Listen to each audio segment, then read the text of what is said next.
My name is Matthew Caruso. I'm currently a rising senior wide receiver on the football team at Bryant University, and I'm also from Brockton, Massachusetts. I think it's imperative for us to use that platform to our advantage to speak up for injustice and fight for what we believe is right.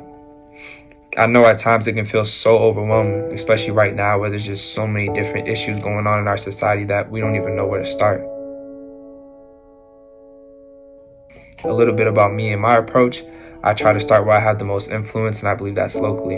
Start at your universities, your families and friends, your teams, your hometown, your social media platforms. I believe those are the places right there where we have the most influence and definitely the most potential to impact the most people's lives. A little bit about myself and where I go. So I go to a small, predominantly white institution where for the first time in my life, Black and brown people were the minority. I came from a high school with around 4,600 students, where almost 95% of them identified as being a person of color. So when I got to my university, it was a culture shock. I felt alone. I felt kind of out of place. And I realized that not only did I feel like that, but those feelings were kind of echoed by the other student athletes of color around my campus. Because of that, I decided to co-found an organization which is used to unite multicultural student athletes on our campus. And because of that, it's given us a unique platform to kind of speak up and give our recommendations to higher up administration like the president and also different high up administrators.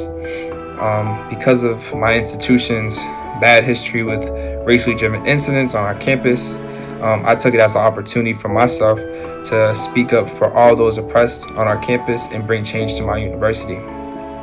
Now, because of coronavirus and everything that's gone on basically around the world, I've tried to take that same approach to my own community of Brockton, Massachusetts, and fight for change at home.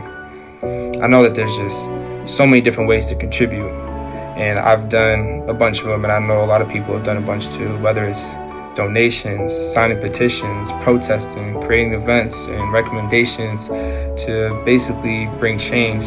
But I've noticed that not everyone's going to do the same exact thing. But all I ask you to do is to just not stay silent and be complacent with injustice and inequality.